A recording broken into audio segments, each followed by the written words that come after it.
ওই যেই কুলাঙ্গার এমপি হানজালাকে জঙ্গি এমপি বলেছে, ইতোমধ্যে যদি একটুখানি ঠান্ডা মাথায় চিন্তা করেন, এই দেশের ওই সমস্ত সাংবাদিক নামক কুলাঙ্গারেরা যারা দাঁড়িয়ে আর টুপি সহ্য করতে পারে না, যদি এই ঘটনা অন্য কোথাও একটা ঘটত, যদি আপনি ক্ষমতাসীন কোন এমপিকে যদি কেউ চান্দাবাজ বলে বলতো ওই চান্দাবাজ এমপি যায়, তাহলে কিন্তু গোটা দেশের মধ্যে ইতোমধ্যে তুলপাড় তৈরি হয়ে যেত,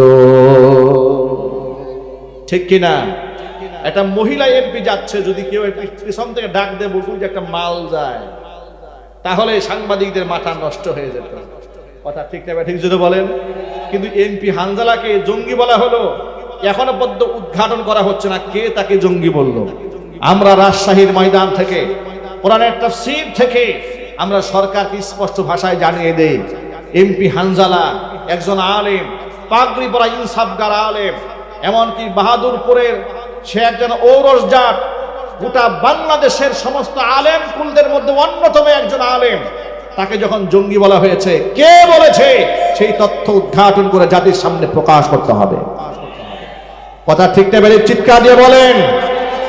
কয়েকদিন আগে আমাদের বাংলাদেশের বিরোধী দলীয় নেতা, একেবারে বড় মাপের নেতা, প্রথম সারির প্রধান নেতা, দেখলাম কি এক অনুষ্ঠানে পিছন দিক থেকে এক বিদেশি নাগরিককে জড়ায় ধরেছে, ঠিক না ঠিক?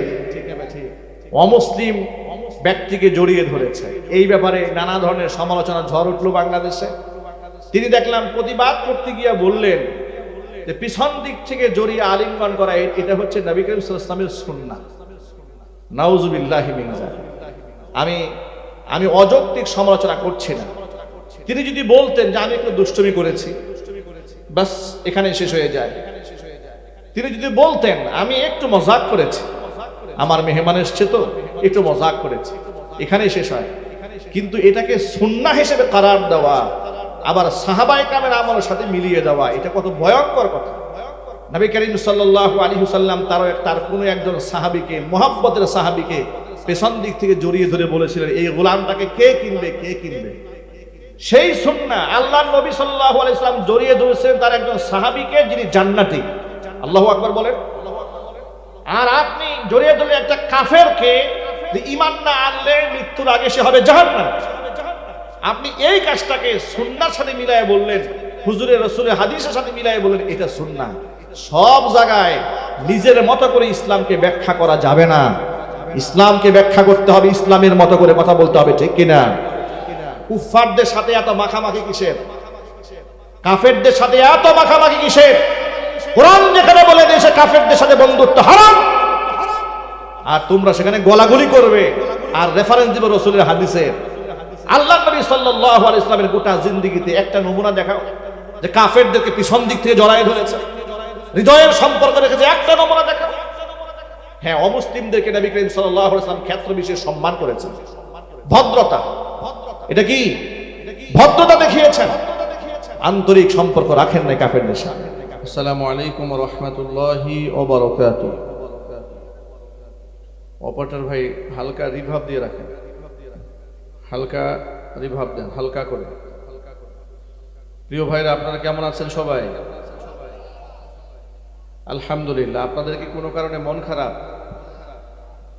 কিন্তু পরিবেশ দেখে মনে হচ্ছে কোনো কারণে মন খারাপ। আমি বিনীত অনুরোধ জানাচ্ছি, যেহেতু এটা কোরআনের মাহফিল, এই যে আমার পাশে ছোট ছোট আমাদের ছোট ভাইরা বসে আছে আলাদা করে, তারা আলাদা একটা সংসদ ভবন বানিয়েছে এখানে। আমি সকলকে অনুরোধ জানাচ্ছি মেহেরবানি করে একটু পরিবেশ করে বসতে হবে। আল্লাহ তাআলা আমাদেরকে কোরআন সুন্নাহ থেকে উন্মুক্তভাবে স্বাধীনভাবে কথা বলার একটা পরিবেশ দান করেছেন, আলহামদুলিল্লাহ বলেন। যা বিগত 16 বছর আমরা বলতে পারি নাই। স্বাধীনভাবে কথা বলা যেত না ওয়াজের মাহফিলে, ঠিক না ঠিক বলেন? বিভিন্ন ধরনের ঝামেলা হতো, থানা থেকে পারমিশন নেওয়া হতো, এমপি থেকে নিতে হতো, মন্ত্রী থেকে নিতে হতো, নানান ধরনের ঝামেলা করত। আল্লাহ পাক 16 বছরের স্বৈরা শাসন শেষ করে আল্লাহ তাআলা আমাদেরকে একটা সুন্দর বিনির্মাণ বাংলাদেশ দান করেছেন। আমরা আল্লাহর দরবারে শুকরিয়া জ্ঞাপন করছি, বলছি আলহামদুলিল্লাহ। আমি আলোচনা শুরু করার প্রারম্ভে বিনীত অনুরোধ জানাচ্ছি, সকল ভাইরা যারা সামনে দাঁড়িয়ে বসে আছেন 1 মিনিটের জন্য একটু দাঁড়াবেন। লিল্লাহি তাকবীর। দাঁড়ান, একটু দাঁড়ান, সোজা হয়ে দাঁড়ান। দাঁড়ান, কোমরটা একটু সোজা করেন, কারণ সামনে তো অনেক কথা আছে, অনেক সময় বসে থাকতে হবে। এই ফাঁকে যে সমস্ত ভাইরা পেছনে আছেন একটু এগিয়ে আসেন ভাই, সামনে আসেন। কেউ বসবেন না, কেউ বসবেন না, আগেই কেউ বসবেন না। যারা পেছনে আছেন তারা মেহেরবানি করে সামনের দিকে এগিয়ে আসুন, এগিয়ে আসুন, ফাঁকা জায়গাটা পূরণ করেন। আর বাম পাশে ছোট ভাইরা তোমরা এদিকে এগিয়ে আসো, এই যে ডান দিকে একটু চাপো, গোল করে আলাদা করে সমাবেশ দরকার হবে না। হ্যাঁ, একটা এগিয়ে আসো। মাশাআল্লাহ, মাশাআল্লাহ। ডান পাশের ভাইরা একটু চাপেন এদিকে, একটু পরিবেশ করে বসেন। বাস, মাশাআল্লাহ, বসে যান, বসেন।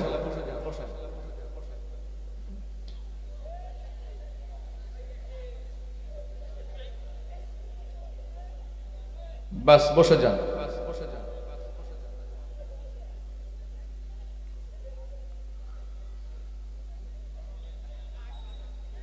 হ্যাঁ, ফাঁকা জায়গাটা পূরণ করে বসেন। অপারেটিভে হালকা দিলে, হালকা রিভাব, হালকা দিলে হালকা রিভাব দিয়ে রাখেন। আলহামদুলিল্লাহ, আলহামদুলিল্লাহ নাহমাদুহু ওয়া নাস্তাঈনুহু ওয়া নাস্তাগফিরুহু ওয়া নু'মিনু বিহি ওয়া নাতাওয়াক্কালু আলাইহি ওয়া নাউযু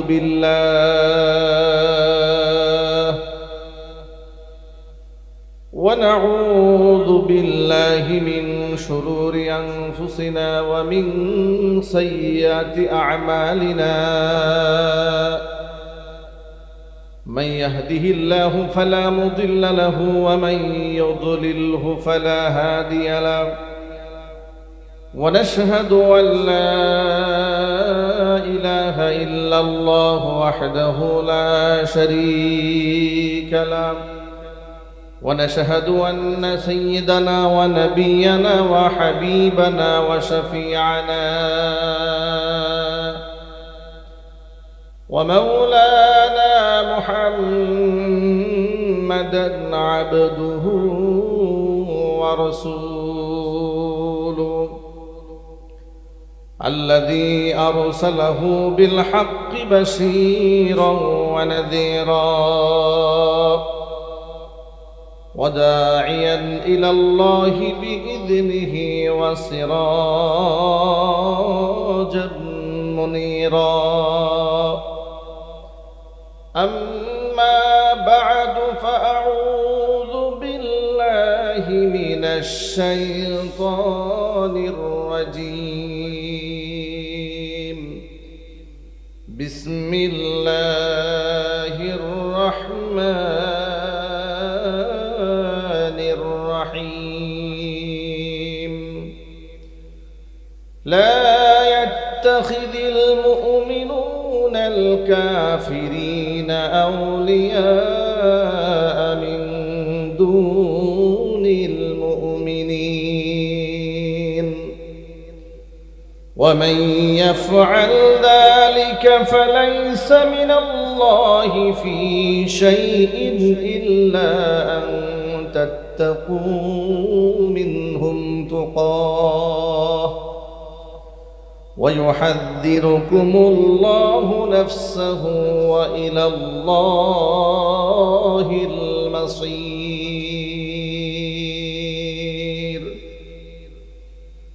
وقال تعالى في شان حبيبه ومحبوبه آمرا ومخبرا: إن الله وملائكته يصلون على النبي يا أيها الذين آمنوا صلوا عليه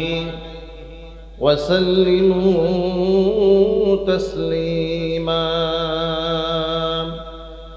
اللهم صل على محمد وعلى آل محمد كما صليت على إبراهيم وعلى آل إبراهيم إنك حميد مجيد اللهم بارك على محمد وعلى آل محمد كما باركت على إبراهيم وعلى آل إبراهيم إنك حميد مجيد ঐতিহ্যবাহী রাজশাহী জেলার অন্তর্গত পবা দামকুড়া ভীমের ডাইং কেন্দ্রীয় সামাজিক গুরুস্থান সংলগ্ন ময়দানে ভীমের ডাইং গ্রামবাসীর উদ্যোগে প্রয়াত সকলের স্মরণে আয়োজিত আজকের এই বিশাল তাফসীরুল কোরআন মাহফিলের শেষ অধিবেশনের সম্মানিত সভাপতি জনাব মোহাম্মদ আব্দুল জব্বার সাহেব, সভাপতি ভীমের ডাইং কেন্দ্রীয় সামাজিক গুরুস্থান কমিটি। মোহতারাম সভাপতির নেক হায়াত আল্লাহ তাআলা দারাজ করুন। আজকের মাহফিলের সম্মানিত প্রধান অতিথি জনাব অ্যাডভোকেট শফিকুল হক মিলন, মাননীয় সংসদ সদস্য 54 রাজশাহী 3 পবা মোহনপুর। মোহতারাম প্রধান অতিথির নেক হায়াত আল্লাহ তাআলা দারাজ করুন। আজকের মাহফিলের সম্মানিত বিশেষ অতিথিবৃন্দ, হাজারাত, ওলামায়ে কেরাম, মুরব্বিয়ান এযম, অত্র এলাকা এবং পার্শ্ববর্তী এলাকার বিভিন্ন প্রান্ত থেকে ছুটে আসা দিন দরদি ঈমানদার পরহেজগার মুত্তাকি মুসলিম ভাইরা, পর্দার অন্তরালে অবস্থানরত আমাদের সকলের শ্রদ্ধাভাজন পর্দানিশীন মা এবং বোনেরা, মহান আল্লাহ রব্বুল আলামিনের দরবারে আলিশানে লাখো কোটি শুকরিয়া জ্ঞাপন করছি যে মহান আল্লাহ তাআলা মুসলিম উম্মার এই ক্লান্তি লগ্নে হাজারো প্রতিকূলতাকে উপেক্ষা করে শত সহস্র বাধাকে পেরিয়ে নবী করিম সাল্লাল্লাহু আলাইহি ওয়াসাল্লামের ভাষায় আমাদেরকে বেহেশতের বাগানের মধ্যে উলামায়ে কেরামের মাজলিসে কোরআন হাদিসের মাহফিলে যথাসময়ে উপস্থিত হয়ে কোরআন সুন্নাহ থেকে আলোচনা করার, আলোচনা শোনার সুবর্ণ সুযোগ তৈরি করে দিয়েছেন। সেজন্য আপনারা খুশি না বেজার? কম না বেশি? উচ্ছ্বসিত কণ্ঠে খুশি মনে মন প্রাণ উজাড় করে মহান রবের শেখানো ভাষায় শুকরিয়া জ্ঞাপন করছি। জবান ছেড়ে দিয়ে সকলে একযোগে বলছি আলহামদুলিল্লাহ। জোর আওয়াজে একটু খুশি হয়ে বলুন আলহামদুলিল্লাহ। রব্বানা লাকাল হামদ হামদান কাসীরা তাইয়িবান মুবারাকান ফীহি ইয়া রব্বি লাকাল হামদু কামা ইয়ানবাগি লিজালালি ওয়াজহিকা ওয়া আযীমি সুলতানিকা। মহান আল্লাহ তাআলা আজকে তাফসীরুল কোরআন মাহফিলকে কবুল করুন। অত্র এলাকার সমস্ত মুর্দেগানের কবরে আযাব আল্লাহ তাআলা কিয়ামত পর্যন্ত বন্ধ করে দিন। কাল হাসরের কঠিন ময়দানে আজকের এই আয়োজন আল্লাহ তাআলা আমাদের সকলের নাজাতের জারিয়া হিসেবে কবুল করুন। বন্ধুগণ, আপনারা ব্যানারে লিখেছেন, এমনকি হ্যান্ডবিলেও লিখেছেন বিশাল তাফসীরুল কোরআন মাহফিল। বাংলাদেশের বেশিরভাগ মাহফিলের পোস্টারে, ব্যানারে, লিফলেটে এটা লেখা হয় তাফসীরুল কোরআন মাহফিল কিংবা আজিমুশ শান ওয়াজ মাহফিল, বার্ষিক ওয়াজ ও দোয়া মাহফিল, ইসালে সব মাহফিল, ইসলামী মহাসম্মেলন ইত্যাদি আরো অনেক সুন্দর সুন্দর নাম দেওয়া হয়। এখানে যে নামটি দিয়েছেন এর গুরুত্ব অপরিসীম, তাফসীরুল কোরআন মাহফিল। মানে আমাদেরকে কথা বলতে হবে আল্লাহ পাকের সরাসরি কোরআন থেকে ব্যাখ্যামূলক আলোচনা আপনাদের সামনে উপস্থাপন করতে হবে। আল্লাহ তাআলা আমাদেরকে এত বড় জ্ঞানী করেননি যে আমরা এখান থেকে খুব ডিপলি কথাবার্তা বলতে পারবো, কারণ কোরআনের জ্ঞান এক মহা সমুদ্র। মহান আল্লাহ তাআলা কোরআনে কারীমের জ্ঞানের গভীরতা বলতে গিয়ে আল্লাহ পাক নিজেই বলেছেন, লাউ আন্না মা ফিল আরদি মিন শাজারাতিন আকলাম ওয়াল বাহরু ইয়ামুদ্দুহু মিন বাদিহি সাবআতু আবহুরিন মা নাফিদাত কালিমাতুল্লাহ।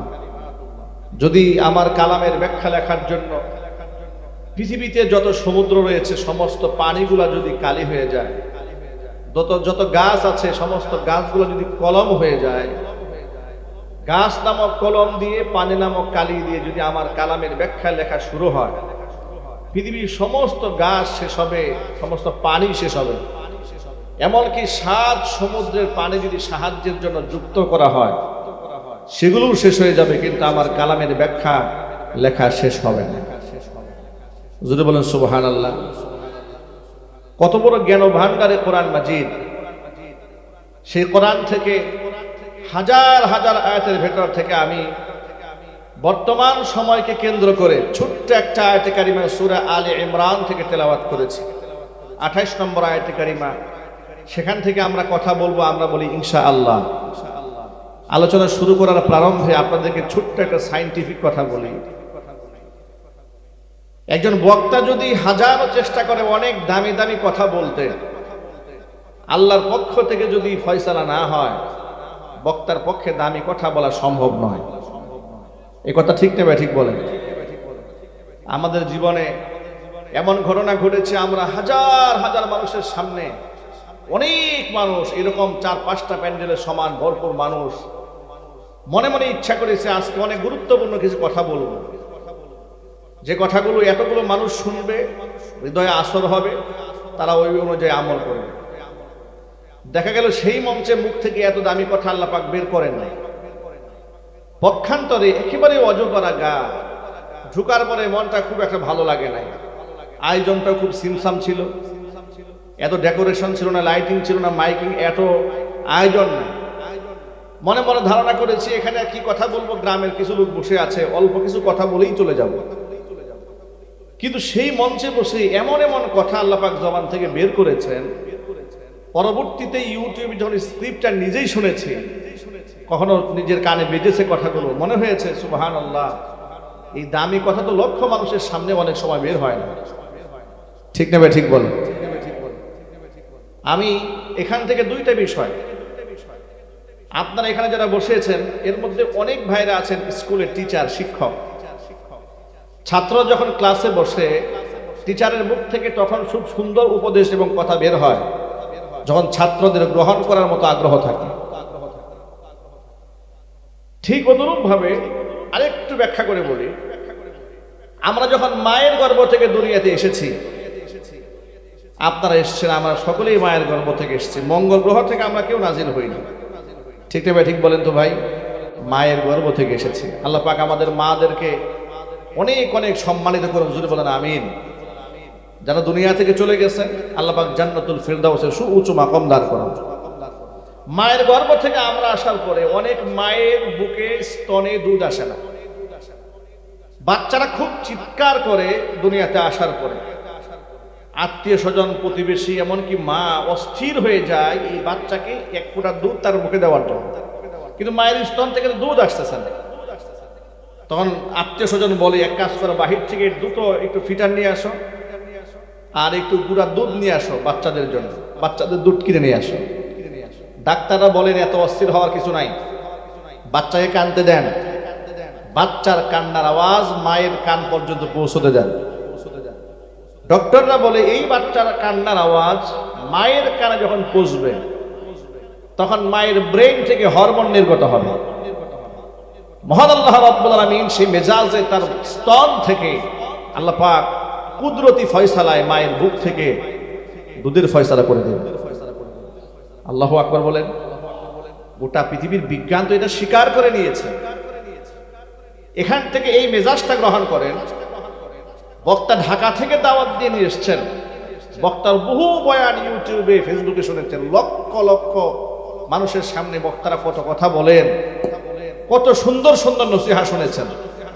আমরাও বিভিন্ন মাহফিলে যাই, যাওয়ার পরে লোকেরা বলে, হুজুর ওই পল্টন ময়দানে যে ভাষণটা দিয়েছিলেন সেই ভাষণটা আজকে দিয়ে যাবে। কি আছে না নাই যদি বলেন?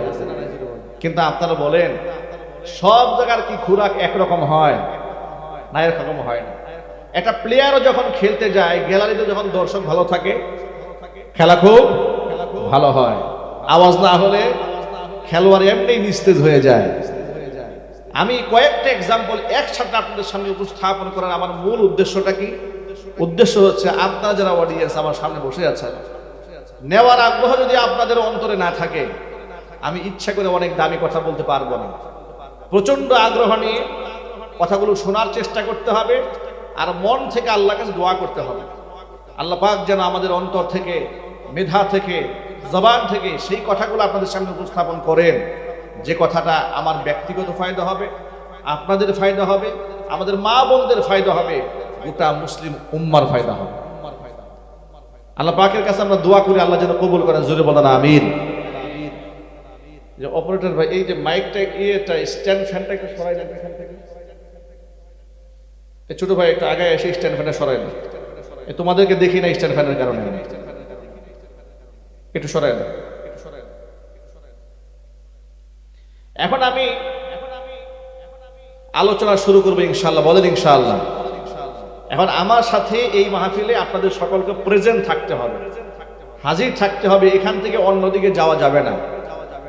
অন্যদিকে যাওয়া যাবে না মানে অন্যদিকে মনোনিবেশ করা যাবে না।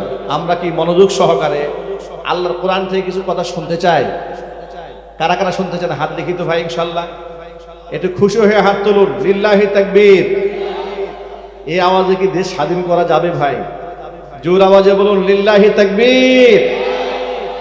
মাশাআল্লাহ, হাত নামান। আল্লাহ তাআলা কবুল করেন। আমাদেরকে এই দেশে ইসলাম কায়েমের জন্য, ইসলামিক রেভলিউশনের জন্য, ইসলামের বিপ্লবের জন্য আরো অনেক শ্রম, ঘাম, দাওয়াত কার্যক্রম পরিচালনা করতে হবে। এখনো পর্যন্ত এই দেশে আলেম ওলামারা যদি জাতীয় সংসদের সংসদ সদস্য হয়ে যান, তাহলে জুব্বাওয়ালা পাগড়িওয়ালা আলেমদেরকে এখনো পর্যন্ত এই দেশের দায়িত্বশীল লোকেরা জঙ্গি বলে আখ্যা দেয়। কথা ঠিক নেবে ঠিক? আজকে একটা ক্লিপ ফেসবুকে ভাইরাল হয়েছে, দেখেছেন? মাদারীপুরের এমপি হানজালা, মাওলানা হানজালা মাথায় পাগড়ি পরে সংসদে ঢুকছে। পেছন দিক থেকে কোনো এক সৈনিক বা কেউ বলছে ওই যে জঙ্গি এমপি যায়। নাউজুবিল্লাহ পড়েন। মাথায় পাগড়ি পরে উনি সংসদে ঢুকছেন, সংসদ সদস্যদেরকে পেছন থেকে বলা হচ্ছে একটা জঙ্গি এমপি যাচ্ছে। এই ন্যারেটিভটা তৈরি করেছে আমাদের পার্শ্ববর্তী দেশ ভারত। কথা ঠিক নেবে ঠিক? জোরে বলেন। আলেমুল আমাদেরকে জঙ্গিবাদ বলা, মৌলবাদ বলা, রাজাকার, আল বদর বলে, আল শামস বলে পিছিয়ে রাখার যে ন্যারেটিভ, যে বয়ান, এই বয়ানটা তৈরি করা হয়েছে দিল্লিতে, আর দিল্লির গোলামেরা সেটা বাস্তবায়ন করেছে বাংলাদেশে। কিন্তু জুলাই আগস্ট বিপ্লবের পরে নতুন বাংলাদেশে আবার সেই বয়ান আসবে। এটা কি আমরা বরদাস্ত করব? এটা যদি বলতে হবে বরদাস্ত করব না, আমরা করব না। মুসলমানদের প্রকৃত বন্ধু এবং শত্রু কে, এটা আমাদের চিন্তা হবে। আজকে গোটা পৃথিবীর দিকে তাকিয়ে দেখুন, মুসলমানেরা অশান্তির আগুনে দাও দাও করে জ্বলছে। মধ্যপ্রাচ্যে যে যুদ্ধ অবস্থা বিরাজ করছে, এখানে দিন শেষে, বেলা শেষে সবচেয়ে বেশি ক্ষতিগ্রস্ত হচ্ছে মুসলমানরাই। ঠিক কিনা বলেন? আমেরিকা কোথা থেকে উড়ে এসে জুড়ে বসে ঘাঁটি গেড়ে ইরানের সাথে ইসরায়েল একটা নাটকীয় যুদ্ধ বাঁধিয়ে দিল। আরব দেশের বিভিন্ন জায়গাতে ঘাঁটি গেড়ে বসে থাকলো। বেলা শেষে, দিন শেষে রেজাল্ট কি দাঁড়ালো? একটি মিসাইল, একটি বোমাও আমেরিকাতে পড়লো না।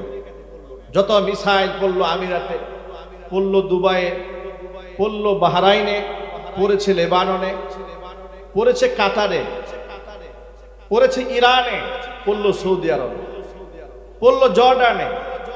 দিন শেষে, বেলা শেষে রেজাল্ট কি? কাদের বিদ্যুৎ কেন্দ্র ধ্বংস হয়ে গেল? মুসলমানের। কাদের ব্যবসা প্রতিষ্ঠান ধ্বংস হলো? মুসলমানের। কাদের অর্থনীতি ধসে গেল? মুসলমানের। তারা লক্ষ লক্ষ শহীদ হয়ে দুনিয়া থেকে বিদায় নিলেন? মুসলমানের। দিন শেষে, বেলা শেষে কাফেররা তৃপ্তির হাসি হাসে। এই যে গোটা আরব দেশগুলো কাফেরদেরকে বন্ধু বানিয়ে মুসলমানদেরকে শত্রু বানিয়ে রেখেছে, কাফেরদেরকে নিজেদের পাহারাদার বানিয়েছে, খ্রিস্টানদেরকে বিশ্বাস করেছে, ইহুদিদেরকে বিশ্বাস করে ইহুদিদেরকে সম্মাননা দেয়। দুবাইয়ের আরব আমিরাতের জাজিরাতুল আরব, আরব ভূখণ্ডের এই পবিত্র মাটিগুলো কিভাবে তারা নাপাক করেছে লক্ষ্য করে দেখেন তো। কাশ্মীরে মুসলমানদেরকে যখন গণহত্যা চালিয়েছে বিজেপি সরকার নরেন্দ্র মোদীর নেতৃত্বে, গুজরাটের কসাই খুনি নরেন্দ্র মোদীর নেতৃত্বে যখন মুসলমানদেরকে বাস্তুহারা করা হয়েছে, ঘর বাড়ি ভেঙে দেওয়া হয়েছে, গরুর গোশত ফ্রিজে রাখার অপরাধে এদেরকে হত্যা করা হয়েছে, এমনকি 500 বছর আগের পুরাতন বাবরি মসজিদ ভেঙে দিয়ে রাম মন্দির নির্মাণ করেছে। এত বড় কুখ্যাত সন্ত্রাসী ইসলাম বিদ্বেষী নরেন্দ্র মোদীকে আরব আমিরাতের মাটিতে ডেকে এনে সর্বোচ্চ নাগরিক সম্মাননা সোনার মেডেল উপহার দিয়েছে মুনাফিক সরকার। জোরে বলে নাউজুবিল্লাহ। ভাবা যায়, সোনার মেডেল দিয়েছে আমিরাতের সরকার কার গলায়? নরেন্দ্র মোদীর গলায়। কোন নরেন্দ্র মোদী? যে নরেন্দ্র মোদী গুজরাটের কসাই খুনি অসংখ্য মুসলমানকে জ্বালিয়ে পুড়িয়ে শেষ করে দিয়েছে। কথা ঠিক না ব্যাঠিক জুড়ে বলেন? কাতার $400 মিলিয়ন দিয়ে পৃথিবীর কুখ্যাত সন্ত্রাসী নিকৃষ্ট শয়তান ডোনাল্ড ট্রাম্পকে দাওয়াত দিয়ে বিমান উপহার দেয়। 5 আটা গোলাম যে মুহূর্তে ফিলিস্তিনের মুসলমানদেরকে মেরে ঝাঁঝরা করে ফেলেছে, ওই মুহূর্তে ডোনাল্ড ট্রাম্পকে দাওয়াত দিয়ে এনে আরবের যুবতী কিশোরী মেয়েদেরকে সামনে সারিবদ্ধ করে দাঁড় করিয়ে এদের চুল হেলিয়ে দলিয়ে ডোনাল্ড ট্রাম্পের মনোরঞ্জন করেছে। যদি বলেন নাউজুবিল্লাহ। সৌদি আরব দেশ হিসেবে তাদেরকে আমরা কত সম্মান করি, কারণ সে দেশে আমাদের নবীজি শুয়ে আছেন। ঠিক না ভাই? যদি বলেন আরব দেশদেরকে দেশ এবং তাদের মানুষদেরকে আমরা কত ভালোবাসি, কারণ ওই দেশে আল্লাহ পাকের কালাম নাজিল হয়েছে। আমরা আরবদেরকে সম্মান করি তার কারণ সে দেশে আমার নবীজি শুয়ে আছেন, সেখানে আমাদের কিবলা পৃথিবীর প্রথম ঘর। ইন্না আউয়ালা বাইতিন বুদিআ লিন-নাসি লাল্লাযী বিবাক্কাতা মুবারাকান ওয়া হুদাল লিল-আলামিন। পৃথিবীর প্রথম ঘর বাইতুল্লাহ সেখানে রয়েছে। গোটা পৃথিবীর সকল মুসলিম উম্মার কলিজার ধন বাইতুল্লাহ। একটা বার জিয়ারতের জন্য মানুষের অন্তর কত না আশাবাদ ব্যক্ত করে থাকে। কত দরিদ্র মানুষ আল্লাহর কাছে চোখের পানি ছেড়ে কান্না করে, রব্বুল আলামিন জীবনে একটা বার যেন বাইতুল্লাহ যেতে পারি, এমন আকাঙ্ক্ষা যে যে মাটির ঘরের মধ্যে রয়েছে তাম পৃথিবীর মুসলমানদের। আবেগের জায়গা মক্কাতুল মুকাররমা, ভালোবাসার জায়গা মক্কাতুল মুকাররমা, আবেগের জায়গা মদিনাতুল মুনাওয়ারা, ভালোবাসার জায়গা মদিনাতুল মুনাওয়ারা। যে মাটিতে নবীজি সাল্লাল্লাহু আলাইহি ওয়াসাল্লাম শুয়ে আছেন, অসংখ্য সাহাবায়ে কেরাম শুয়ে আছেন, ওই জমিনের প্রতি আমাদের ভালোবাসা আছে না নাই? সেই দেশের শাসকদের চরিত্র দেখেন, এদের সখ্যতা ইহুদিদের সাথে। ঠিক না ব্যাঠিক জুড়ে বলেন? সখ্যতা কাদের সাথে? ভাই ফ্যানটা বন্ধ করে দাও, মুখে বাতাস লাগে।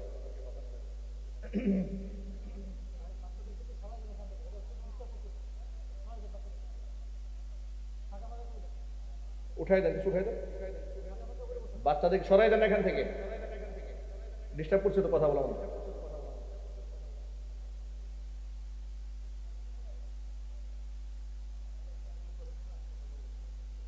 কথা বলতে দিন, কারণ এদের তো বোঝার বয়স হয় না। যে কথাগুলো আমরা বলবো, যে কথা বলছি, এটা আমাদের জানা দরকার আছে কিনা? একটু ডিপলি কথাটা একটু ঠান্ডা মাথায় বুঝবো। গোটা পৃথিবীর মুসলিম উম্মারা আমরা কেন মার খাই, এর কারণটা আমরা খুব সহজে কোরআন হাদিস থেকে আমরা আলোচনা করবো। আমরা বলি ইনশাআল্লাহ,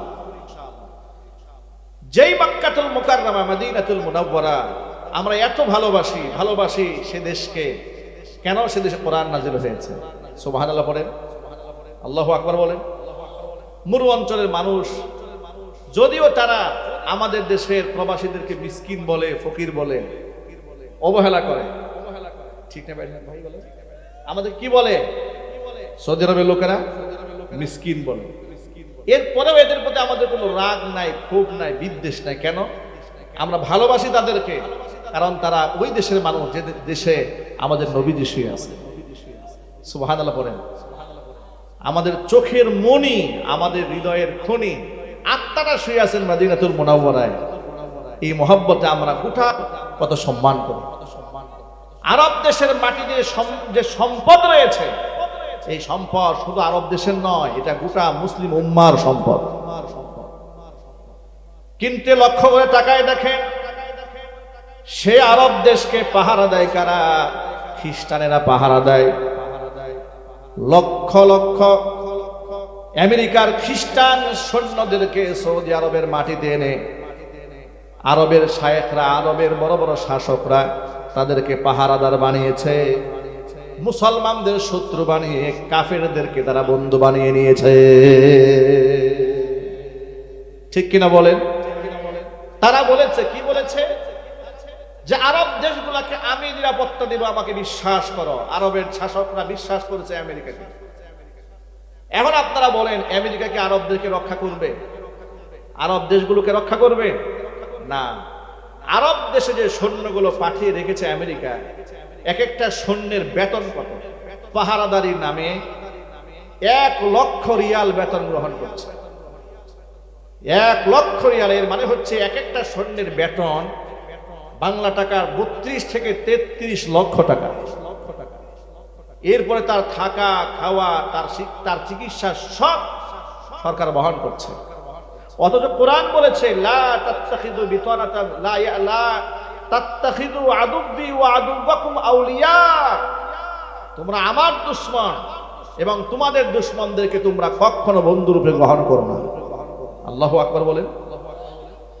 আমি আপনাদের সামনে সূরা আলে ইমরান থেকে ছোট্ট একটা আয়াতে কারিমা তেলাওয়াত করেছি।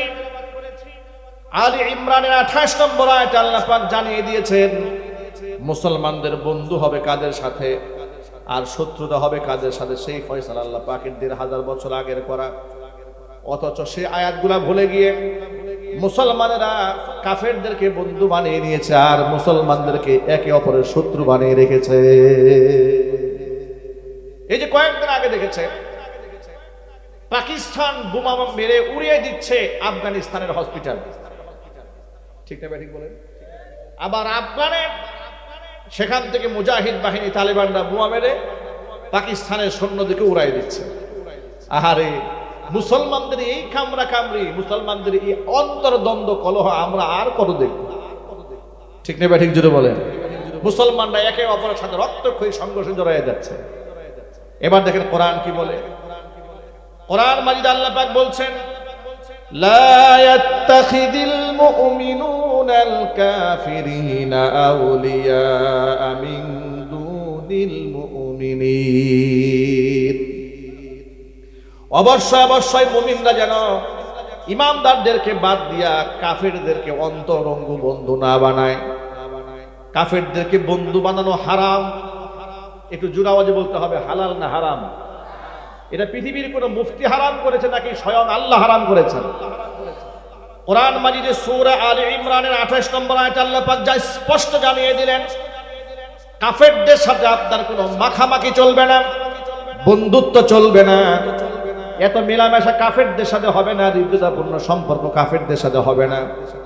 লা ইয়াত্তাখিদিল মুমিনুনাল কাফিরিনা আউলিয়া মিন দুনিল মুমিনিন ওয়া মান ইয়াফআল যালিকা, যদি কেউ বন্ধুত্ব করে তাহলে কি হবে? ফালাইসা মিনাল্লাহি ফি শাইইন ইল্লা আন তাত্তাকু মিনহুম তুকা। যদি কাফেরদেরকে কেউ বন্ধু বানায় মুসলমানদেরকে বাদ দিয়ে, তাহলে তার সাথে রবের সাথে কোনো সম্পর্ক থাকবে না, সম্পর্ক ছিন্ন হয়ে যাবে রবের সাথে। রবের কাছ থেকে সে কোনো বিনিময় পাবে না। তবে আমার আল্লাহ পাকের কথার মধ্যে কত হিকমা, কত প্রজ্ঞা, কত দূরদর্শিতা রবের কথার মধ্যে দেখুন।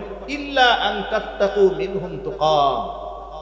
এই পৃথিবীতে মাজলুম মুসলমানেরা কাফেরদের ক্ষতি থেকে বাঁচার জন্য বাহ্যিকভাবে একটু সালাম কালাম, হাই হ্যালো, এতটুকু সম্পর্ক রাখতে পারে। তবে তাদের মনটা আসলে কাফেরদের প্রতি পড়ে থাকে না, মনটা থাকে আল্লাহর দিকেই। আল্লাহ পাক বলছেন, হ্যাঁ, ইল্লা আন তাত্তাকু মিনহুম তুকা, পৃথিবীর কোন কাফেরদের পক্ষ থেকে তোমরা ক্ষতির আশঙ্কা করো, যে সম্পর্ক না রাখলে আমাদের মারাত্মক লেভেলের ক্ষতি করবে, এই চিন্তা করে যদি একটু বাহ্যিক সম্পর্ক রাখো তাতে কোনো আপত্তি নাই, কিন্তু অন্তরের অন্তরঙ্গ সম্পর্ক, খুব মাখামাখি সম্পর্ক, মধুর সম্পর্ক, বিশ্বাসের সম্পর্ক কাফেরদের সাথে রাখা হালাল না হারাম? আল্লাহ পাক হারাম করে দিয়েছে। এই যে এই বক্তব্যটি এটা এসছে যেমন সূরা আলে ইমরানে, অনুরূপভাবে সূরাতুল মাঈদার মধ্যে আল্লাহ রাব্বুল আলামিন বলে দিয়েছেন ইহুদি এবং নাসারা যারা, তাদেরকে বন্ধু বানানো যাবে না। কোরআন মাজিদ আল্লাহ রাব্বুল আলামিন জানাই দিলেন সূরাতুল মাঈদার 51 নম্বর আয়াতের মধ্যে বলেন, ইয়া আইয়ুহাল্লাযীনা আমানু লা তাত্তাখিদুল ইয়াহুদা ওয়ান নাসারা আউলিয়া বা'দুহুম আউলিয়াউ বা'দ। ওই ইমানদারেরা, ইহুদি এবং নাসারা যারা, তাদেরকে তোমরা বন্ধুরূপে গ্রহণ করবে না। বা'দুহুম আউলিয়াউ বা'দ, তারা একে অপরের বন্ধু, কিন্তু মুসলমানদের বন্ধু ইহুদিও হবে না, মুসলমানদের বন্ধু খ্রিস্টানও হবে না, মুসলমানদের বন্ধু মুশরিকও হবে না। দুবাইয়ের সাথে, আরব আমিরাতের সাথে ইসরায়েলের বিরাট সম্পর্ক। আপনাকে একটা তথ্য জানিয়ে রাখি, গোটা দুনিয়াব্যাপী উলামারা, ফুকাহারা যখন ফতোয়া দিয়েছিল ফিলিস্তিনের নিরীহ মুসলমানদের উপর, যখন ইসরায়েলের পশু সৈন্যরা হানা দিয়েছিল, বোমা মেরে ফিলিস্তিনের মুসলমানদেরকে যখন ঢালাওভাবে হত্যা করছিল, তখন গোটা দুনিয়ার সমস্ত উলামারা, ফুকাহারা ফতোয়া দিয়েছিলেন ইসরায়েলের সাথে সব ধরনের সম্পর্ক ছিন্ন করা মুসলমানদের জন্য ফরজ, এমনকি তাদের সাথে ব্যবসায়িক চুক্তি রাখাটাও হারাম। এই ফতোয়া দেওয়ার পরে গোটা দুনিয়াতে আওয়াজ উঠেছিল ইসরায়েলি পণ্য বয়কট করো, ইসরায়েলি পণ্য বয়কট করো। আপনারা কোকাকোলা ছেড়ে দিয়েছিলেন, সেভেন আপ ছেড়ে দিয়েছিলেন, এরপরে জনসন ছেড়ে দিয়েছিলেন, ইউনিলিভারের সমস্ত পণ্য আমরা ছেড়ে দিয়েছিলাম। ঠিক না ঠিক যদি বলেন, এটা কি আপনাদের মনে আছে না ভুলে গেছেন? এমনকি ঢাকাতে মার্চ ফর গাজা অনুষ্ঠিত হয়েছিল, বাংলাদেশের সর্বকালের বৃহৎ সম্মেলন অনুষ্ঠিত হয়েছিল। ইতিহাস কি মনে আছে না ভুলে গেছেন? ঠিক ওই মুহূর্তে, যে মুহূর্তে গোটা দুনিয়ার মুসলিম উম্মাহ ইসরায়েলকে ঘৃণা করেছিল, ঠিক ওই মুহূর্তে একেবারে স্পষ্ট ঘোষণা দিয়ে ইসরায়েলের পক্ষ অবলম্বন করেছিল কুফফার শক্তি নরেন্দ্র মোদী।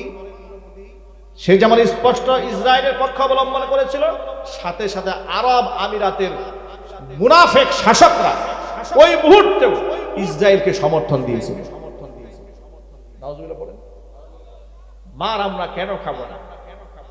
আরব আমিরাত মনে করেছিল যে আমার তো বিরাট বিরাট বুরুজ খলিফা আছে, বুরুজ আল আরব আছে, বিশাল বিশাল 7 স্টার হোটেল, 5 স্টার হোটেল, আমার এখানে পৃথিবীর মধ্যে সবচেয়ে সুরক্ষিত জায়গা হচ্ছে আরব আমিরাত, এটা ওরা মনে করত। কিন্তু ইরান দেখিয়ে দিয়েছে যে না, যদি আমি শেষ হয়ে যায় তাহলে তোমরাও নিরাপদ থাকতে পারবে না। ওই আমেরিকা, যাদেরকে তোমরা বাবা ডাকো, আব্বা ডাকো, যাদেরকে তোমরা পাহারাদার মনে করো, তারা পারলো না তোমাকে পাহারাদারি করতে। তোমার এয়ারপোর্টে ইরান গুড়িয়ে দিল, আর যে বিনিময়ে তোমরা কাফেরদের পা চাটো এবং গোলামি করো, তারা তোমার দেশকে রক্ষা করতে পারছে না। কথা বলেন ঠিক না ঠিক? মনে রাখবেন, ইরান তো আর সব জায়গায় হামলা করে নাই, দুই একটা জায়গায় কৌশলগত মেসেজ দিয়েছে।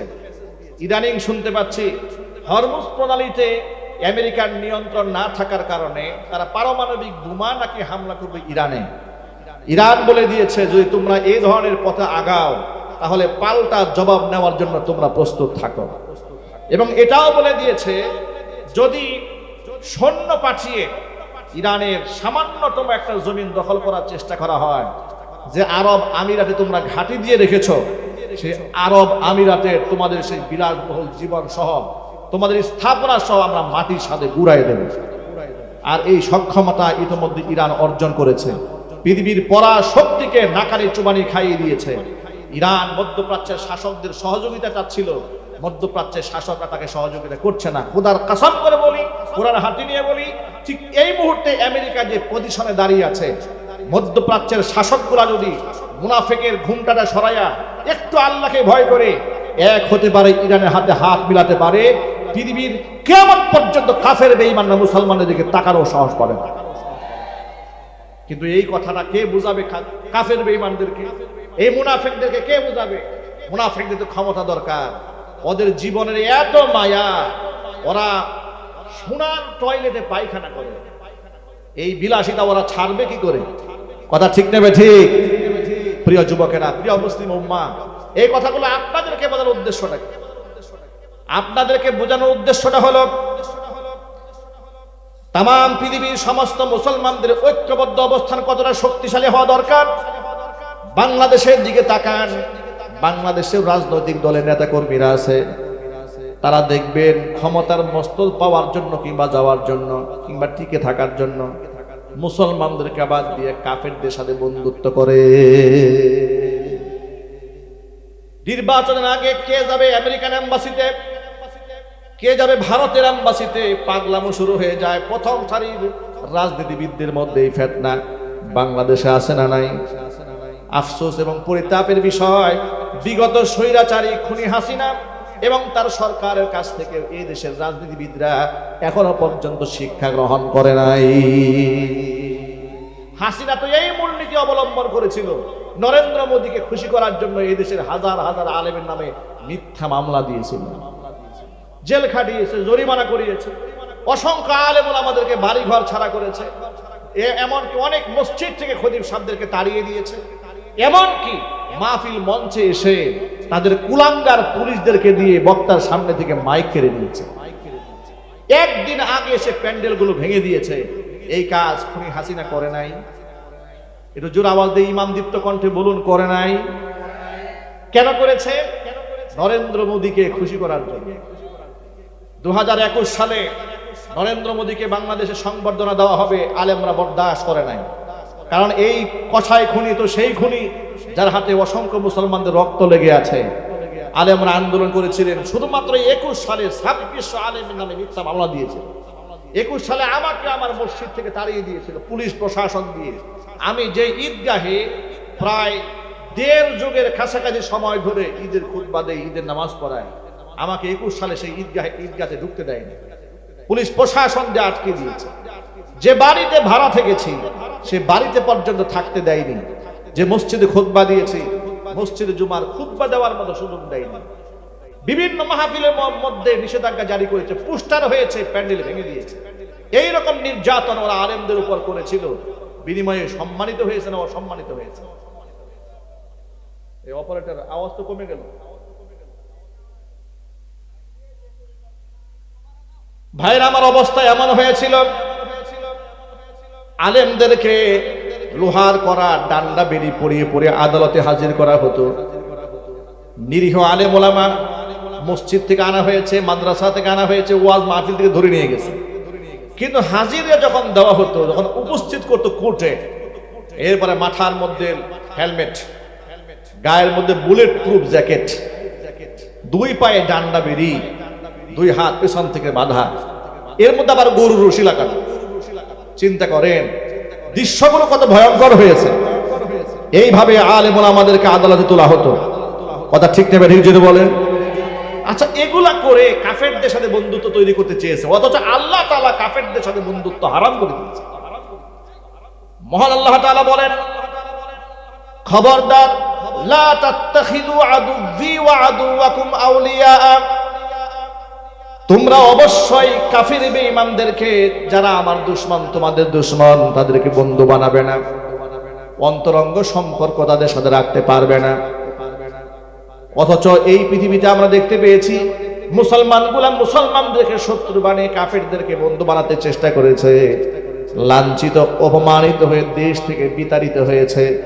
এই জন্য আমি আমার সামনের দর্শক শ্রোতা ভাই এবং বোনদেরকে এই সবকটা দিতে চাই।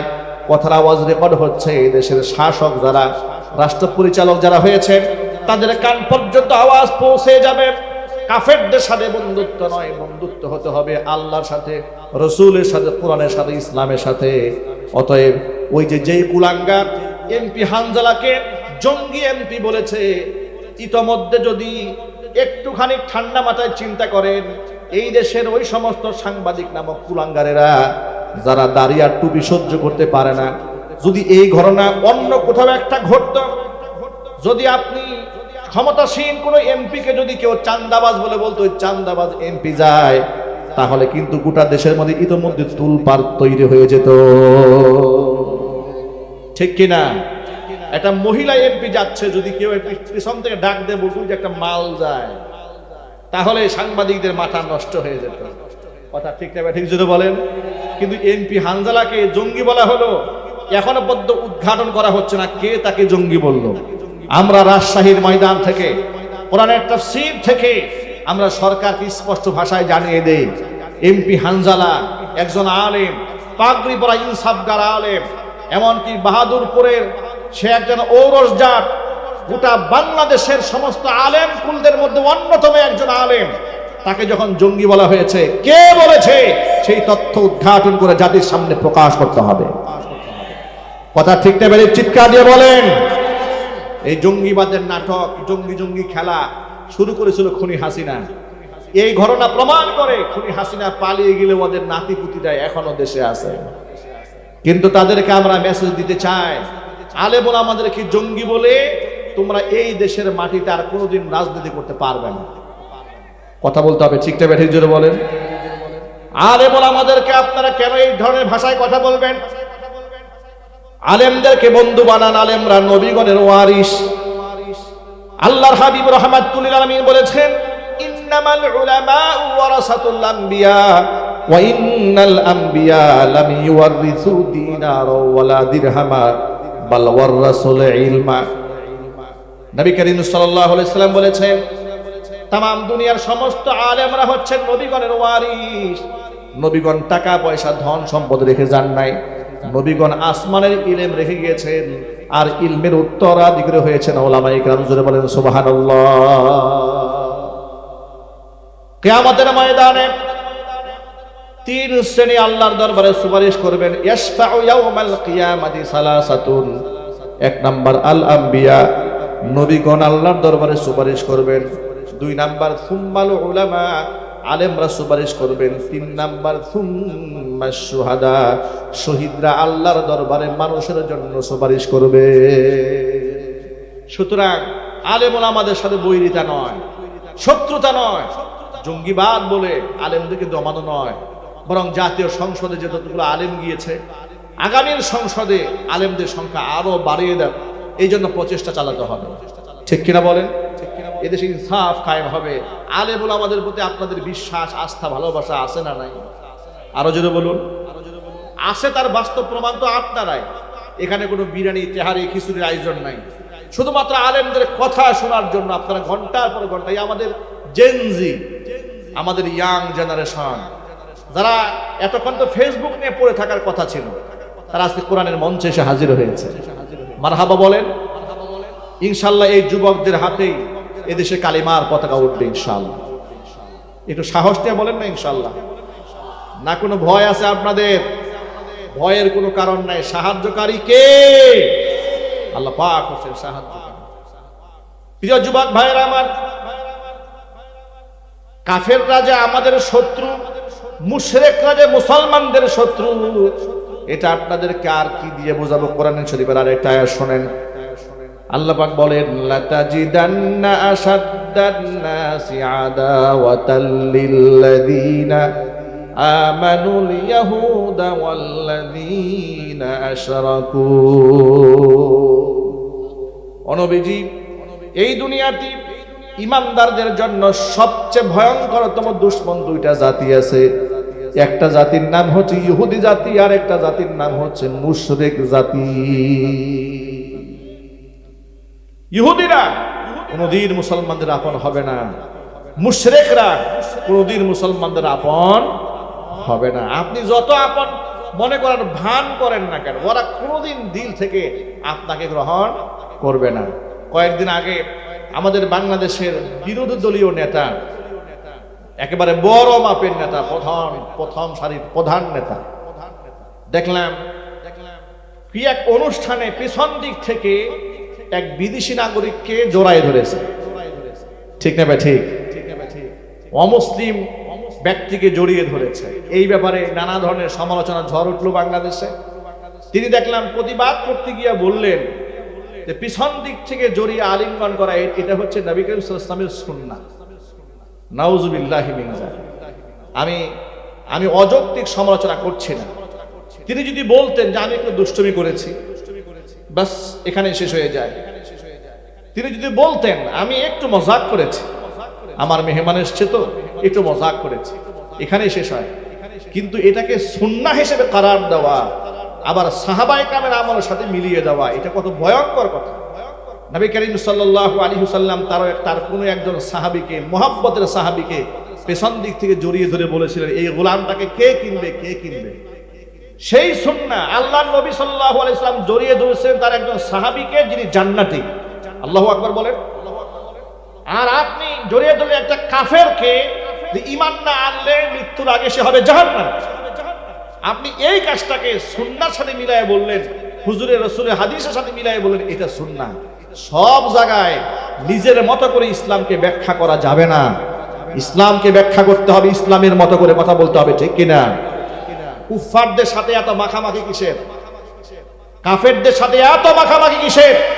কোরআন যেখানে বলে দিয়েছে কাফেরদের সাথে বন্ধুত্ব হারাম, আর তোমরা সেখানে গলাগলি করবে আর রেফারেন্স দিবে রাসূলের হাদিসের। আল্লাহর নবী সাল্লাল্লাহু আলাইহি ওয়াসাল্লামের গোটা জিন্দেগিতে একটা নমুনা দেখাও যে কাফেরদেরকে পিছন দিক থেকে জড়ায় ধরেছে, হৃদয়ের সম্পর্ক রেখেছে, একটা নমুনা দেখাও। হ্যাঁ, অমুসলিমদেরকে নবী করিম সাল্লাল্লাহু আলাইহি ওয়াসাল্লাম ক্ষেত্র বিশেষ সম্মান করেছেন, ভদ্রতা, এটা কি ভদ্রতা দেখিয়েছেন, আন্তরিক সম্পর্ক রাখেন নাই কাফেরদের সাথে।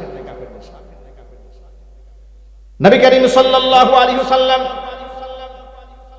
ইহুদিদেরকেও সম্মান করেছেন। কোন সম্মান লক্ষ্য করেন? আনাস ইবনে মালিক রাদিয়াল্লাহু তাআলা আনহু বলেন, এক জায়গায় আমরা বসে আছি হুজুরের সাথে, এমন সময় দেখলাম আমাদের সামনে দিয়ে একটা লাশ নিয়ে যাওয়া হচ্ছে, ইহুদির লাশ। লাশটা দেখে নবীজি দাঁড়ায় গেলেন। আমরা প্রশ্ন করলাম, আলাইসা হুয়া ইহুদিয়ুন, ইয়া রাসূলুল্লাহ, সে কি ইহুদি নয়? আপনি ইহুদির জন্য দাঁড়ায় গেলেন। হুজুর বলেন, না, আমি ইহুদি মনে করে দাঁড়াই নাই। আলাইসা হুয়া বিনাফসিন, সে কি মানুষ নয়? আমি মানুষের সম্মানে, মানুষের লাশের সম্মানে দাঁড়িয়েছি। আল্লাহু আকবার বলেন। আপনি কাফের বেঈমানদের সাথে ইনসাফ করেন, কি করবেন? ইনসাফ এক জিনিস, আর অন্তরঙ্গ বন্ধুত্ব আরেক জিনিস। ইনসাফ এক জিনিস আর অন্তরঙ্গ বন্ধুত্ব আরেক জিনিস। মাখামাখি আরেক জিনিস। মাখামাখি করবেন না, মাখামাখি হবে মুসলমানদের সাথে। আল্লাহু আকবার বলেন। আপনি অমুসলিমদের সাথে জুলুম করবেন না, তাদের অধিকার নিশ্চিত করবেন। কোরআন শরীফের সূরা মুমতাহিনার মধ্যে আল্লাহ পাক ৮ নম্বর আয়াত স্পষ্ট জানিয়ে দিয়েছেন, লা ইয়ানহাকুমুল্লাহু আনিল্লাযীনা লাম ইউকাতিলুকুম ফিদ-দীনি ওয়া লাম ইউখরিজুকুম মিন দিয়ারিকুম আন তাবাররুহুম ওয়া তুকসিতু ইলাইহিম ইন্নাল্লাহা ইউহিব্বুল মুকসিতিন। আমি আল্লাহ তাআলা তোমাদেরকে নিষেধ করি না, বারণ করি না ওই সমস্ত অমুসলিমদের সাথে ভালো সম্পর্ক করতে যে সমস্ত অমুসলিমরা তোমাদের সাথে ধর্মীয় যুদ্ধে লিপ্ত হয় নাই।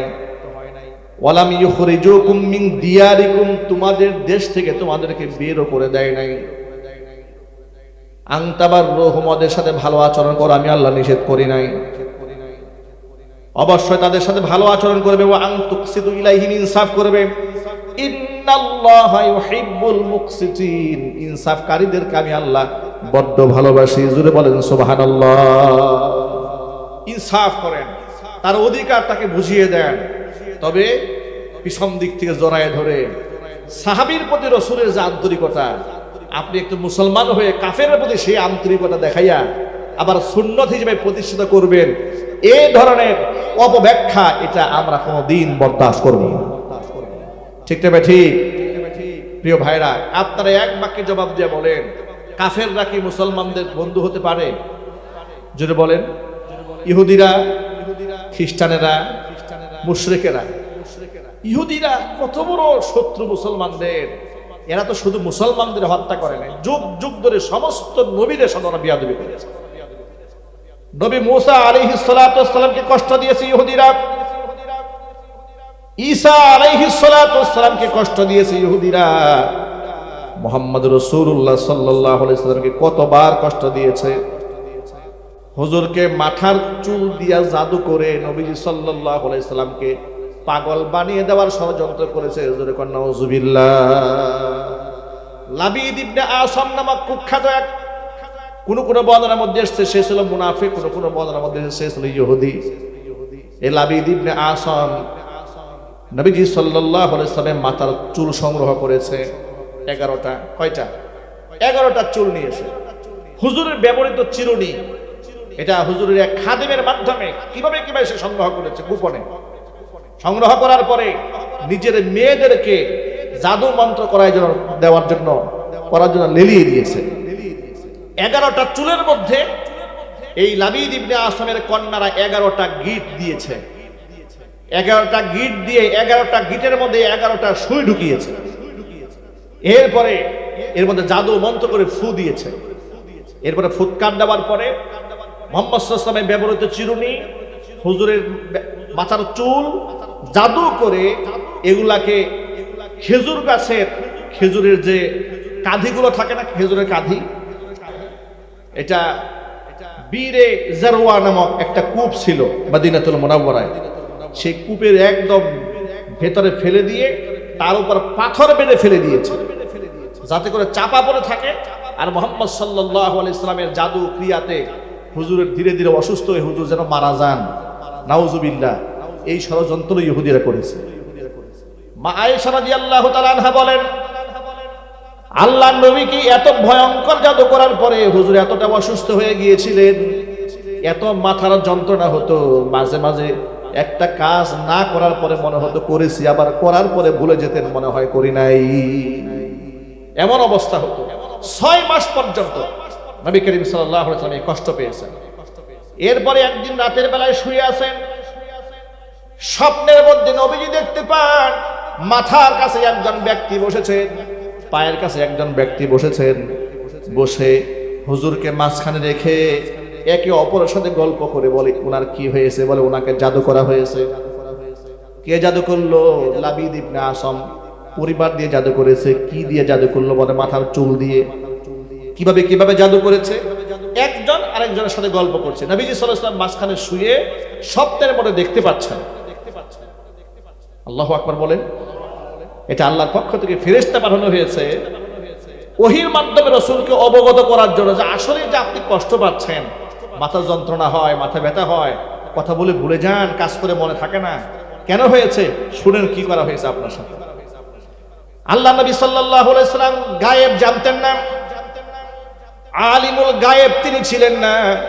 ওটা বাংলাদেশে একটা মাসআলা নিয়ে কিন্তু বাংলাদেশের তথাকথিত সুন্নিদের সাথে ব্যাপক একটা ঝগড়া এদেশের প্রকৃত আহলুস সুন্নাহ ওয়াল জামাতের হক্কানি আলেমদের সাথে আছে। সেটা হচ্ছে এই দেশে মাজার পূজারী কিছু তথাকথিত সুন্নি আছে, এতটা গরম সুন্নি, আহারে গরম, ওয়াজের মঞ্চে বসলে কোরআন হাদিস দিয়ে কোনো আলোচনা নাই, বসেই মিলাদ কি দাঁড়ায় পড়বে না শুয়ে পড়বে না বসে পড়বে, ঝগড়া শুরু হয়ে যায়। ঠিক না বে ঠিক? তারা বলে হুজুর গায়েব জানেন। আহারে গায়েবের ইলম, গায়েবের আলিমুল গায়ব একমাত্র কে? একটু আল্লাহর নামে মহব্বতে বলে, আলিমুল গায়ব একমাত্র কে? আল্লাহ পাক। তবে এই ক্ষেত্রে একটা বিষয় জানা রাখা উচিত, সেটা হচ্ছে আল্লাহর নবী আলিমুল গায়ব ছিলেন না।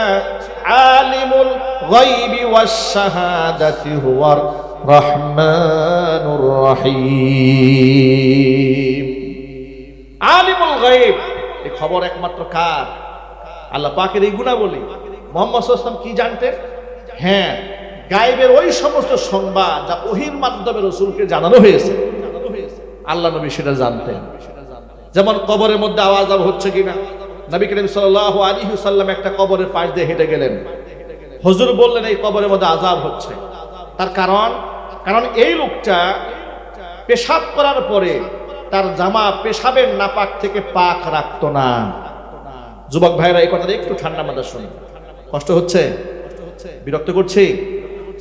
আমরা পেশাব করার পরে, মা বোনরা ঠান্ডা মাথায় শুনুন, পেশাব করার পরে অনেক ভাইরা মনে করেন পেশাবই তো, একটু লাগলে অসুবিধাটা কি, এই জন্য ধোয়া নাই, মুছা নাই, কুলুপ ব্যবহার করা নাই, পানি ব্যবহার করা নাই, চেনটা টান দিয়ে সোজা হয়ে দাঁড়ায় যায়। এই অভ্যাস আছে না নাই? অথচ কি মনে করে যে কিছুই হয় নাই। নবী করিম সাল্লাল্লাহু আলাইহি ওয়াসাল্লাম বলেছেন, লা ইস্তানজিহু মিনাল বাউল, তার অপরাধ ছিল সে পেশাবের নাপাক থেকে নিজেকে রক্ষা করত না, এই জন্য কবরে তাকে শাস্তি দেওয়া হচ্ছে। নবী করিম সাল্লাল্লাহু আলাইহি ওয়াসাল্লাম কিভাবে জানলেন? নিজে আওয়াজ শুনেছেন না, ওহীর মাধ্যমে তাকে জানানো হয়েছে।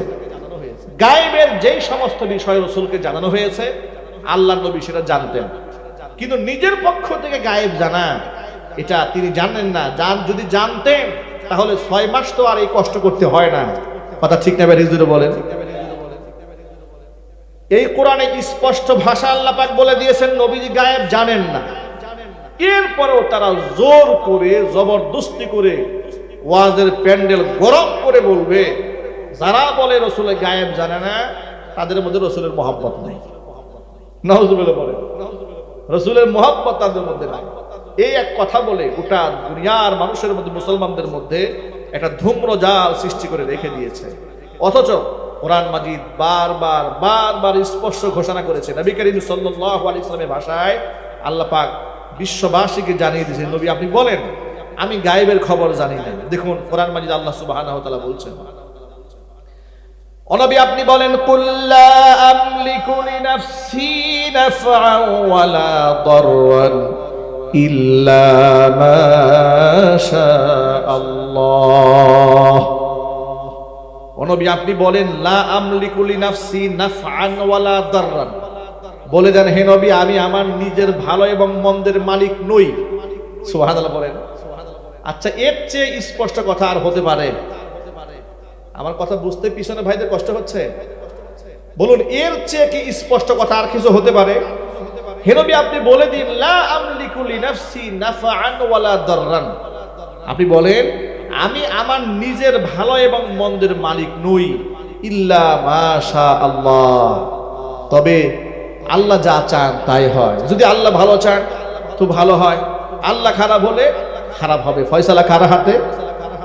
এরপর আরেকটু স্পষ্ট রাসূল বললেন, ওয়ালাউ কুনতু আ'লামুল গায়বা লাস্তাকসারতু মিনাল খায়রি ওয়া মা মাসসানিয়াস-সু, যদি আমি গায়েবের ইলম জানতাম, ওয়ালাউ কুনতু আ'লামুল গায়বা, যদি আমি গায়েব জানতাম, অদৃশ্যের সংবাদ যদি আমার জানা থাকতো, লাস্তাকসারতু মিনাল খায়রি, অসংখ্য কল্যাণ আমি হাসিল করতে পারতাম, ওয়া মা মাসসানিয়াস-সু, দুনিয়ার কোনো খারাপ জিনিস, কোনো মন্দ জিনিস আমাকে স্পর্শই করতে পারতো না। যদি আমার এই জ্ঞান গায়েব থেকে আমি জানতে পারতাম তাহলে কোনো খারাপই আমাকে স্পর্শ করতে পারতো না। অথচ নবী করিম সাল্লাল্লাহু আলাইহি ওয়াসাল্লামকে ইহুদি মহিলা হুজুরকে খাইবারের যুদ্ধের পরে খাসির গোশতের সাথে মিশিয়ে বিষ মিশিয়ে দিয়েছে হাদিয়া স্বরূপ। নবী করিম সাল্লাল্লাহু আলাইহি ওয়াসাল্লাম সাহাবায়ে কিরাম মিলে খেতে বসেছেন, হুজুর মুখেও নিয়েছেন খাবার, দাঁত দিয়ে চিবাচ্ছেন। ঠিক ওই মুহূর্তে হুজুর মুখ থেকে খাবার বের করে ফেললেন, উপস্থিত সাহাবীদেরকে বলেন, সাহাবীরা দ্রুত তোমরা মুখের গোশত ফেলে দাও। ইতোমধ্যে বিশির ইবনে বারা এক টুকরা গোশত খেয়ে ফেলেছেন, পক্ষান্তরে অন্যান্য সাহাবী সবাই মুখ থেকে গোশত বের করে দিয়েছেন। সবাই জিজ্ঞেস করলেন, ইয়া রাসূলুল্লাহ মুখ থেকে গোশত বের করলেন কেন? হুজুর বললেন, ইন্না হাদাল আজমা সাইখবিরুনি আন্নাহু মাসমুম, আমাকে খাসির গোশতের এই হাড্ডিটা আমাকে বলছে তার মধ্যে বিষ মেশানো হয়েছে। সুবহানাল্লাহ, কি আসতে বললেন? আল্লাহু আকবার বলেন। এটা রাসূলের মুজিজা, এটা বুখারীর হাদিস, এটা হচ্ছে রাসূলের মুজিজা। হুজুর বলছেন ইন্না হাদাল আজমা, আজমা মানে হাড়, হাড্ডি, এই হাড্ডি আমাকে বলছে, ইখবিরুনি, আমাকে সংবাদ দিচ্ছে, আন্নাহু মাসমুমুন, তার মধ্যে বিষ মিশ্রণ দেওয়া হয়েছে, এই জন্য মুখ থেকে ফেলে দিয়েছি। হুজুর মুখ থেকে বিষ যুক্ত খাবার ফেলে দিলেন, উপস্থিত সাহাবীরাও ফেলে দিলেন। এরপরে মহিলাকে ডাকা হলো, ওই মহিলার নাম ছিল জাইনাব বিনতে হারিস, তাকে ডাকা হলো। মহিলাকে জিজ্ঞেস করা হলো, তুমি বিষ মিশালে কেন? বলে, হে নবী আমি আপনাকে পরীক্ষা করলাম, আমি এই নিয়তে দিয়েছি আপনি যদি নবী হয়ে থাকেন তাহলে তো আপনাকে জানিয়ে দেওয়া হবে, কিন্তু আপনি যদি রাজা বাদশাহ হয়ে থাকেন তাহলে আপনার যন্ত্রণা থেকে আমরা মুক্তি পাইলাম। নাউজুবিল্লাহ পড়েন। নবীজি সাল্লাল্লাহু আলাইহি সাল্লাম উপস্থিত সাহাবীরা তাকে মারতে চাওয়ার পরে হুজুর তাকে ক্ষমা করে দিলেন, যে না, তাকে মেরো না। দয়ার সাগর নবীজি জানতে পেরেছেন তাকে মারার জন্য বিষ মিশিয়েছে, ছেড়ে দিয়েছেন। কিন্তু ওই যে বিশির ইবনে বারা, হুজুরের একজন সাহাবী শহীদ হয়ে গেলেন, এই জন্য পরবর্তীতে তার কিসাস বদলা স্বরূপ এই মহিলাকে হত্যা করা হয়েছিল। আমি এই ঘটনার উদাহরণ আপনাদের সামনে উপস্থাপন করার মাধ্যমে মেসেজটা দিতে চেয়েছি, রাসূল যদি অ্যাডভান্স গায়েবের খবর নিজে থেকে জানতেন তাহলে এই খাসির গোশত মুখে দিতেন, এমনকি উপস্থিত সাহাবীরা মুখে দিতেন, এমনকি এই যে বিশির ইবনে বারা উনি এক টুকরা খেয়ে শহীদ হয়ে গেলেন, আল্লাহর নবী জেনে শুনে সাহাবীকে বিষ খেতে দিতেন? বিষ খেতে দিতেন না। এই কথাগুলো আমাদের ভাইরা বুঝতে চান না, এত বেশি ঝগড়া করেন রাসূলের ইশকার মহব্বতে। বিরাট ব্যাপার সেবার, হুজুর গায়েব জানেন। ওই যে একবার তো একটা গাড়ি বানিয়ে ফেলেছিল ওরা, ওটা বাংলাদেশে এটা নিয়ে তুলপার হয়েছে। আল্লাহর ধন রাসূলকে দিয়া গেলেন আল্লাহ গায়েব হইয়া, রাসূলের ধন খাজাই পাইয়া শুয়ে আছেন আজমিরে, কেউ ফিরে না খালি হাতে, বাবা তোমার দরবারে। নাউজুবিল্লাহ পড়েন। এটা নিয়ে বাংলাদেশের এক কুখ্যাত মাজার পূজারী বক্তা গিয়াসউদ্দিন তাহেরি এই গানটা ওয়াজের মঞ্চে বয়ে গিয়েছিল। আমি তার কঠিন প্রতিবাদ জানিয়েছিলাম। পরবর্তী প্রতিবাদের মুখে সে ব্যাখ্যা করে বলেছিল যে আল্লাহর ধন রাসূলকে দিয়া গেলেন আল্লাহ গায়েব হইয়া। এরপর উনি ব্যাখ্যা শুরু করেছেন যে এর মানে ব্যাখ্যা হলো আল্লাহর ধন আল্লাহ রাসূলকে দিয়েছেন, আল্লাহ তো গায়েবের মধ্যে আছেন। এরপরে আমি তখন প্রতিবাদ করে বলেছিলাম, ও আচ্ছা, আল্লাহর ধন রাসূলকে দিয়ে আল্লাহ গায়েব হয়ে আছে, রাসূলের ধন খাজাই নিয়ে শুয়ে আছেন আজমিরে, খাজার দদার কাউরে দেয় নাই, সব খালি হয়ে গেছে, খাজা একা ভরপুর হয়ে বসে আছে, ডেক বসাচ্ছে, তোমরা হাদিয়া নিয়ে যাও, তোহফা নিয়ে যাও, ওখান থেকে বারাকা নিয়ে আসো। চিৎকার দেখো নাউজুবিল্লাহি মিন যালিক।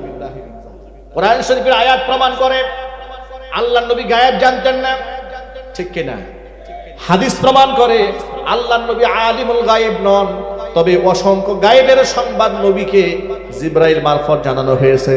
জোরে জোরে বলেন সুবহানাল্লাহ। অসংখ্য গায়েবের সংবাদ হুজুরকে জানানো হয়েছে। তাহলে নবীজি সাল্লাল্লাহু আলাইহি ওয়াসাল্লাম শুয়ে আছেন, এক ফেরেশতা মাথার কাছে, আরেকজন পায়ের কাছে, গল্প করছেন। কি হয়েছে না, ওনার মাথাকে এত যন্ত্রণা হয় কেন? একজন আরেকজনকে বলছে ওনাকে তো জাদু করা হয়েছে। কে জাদু করেছে?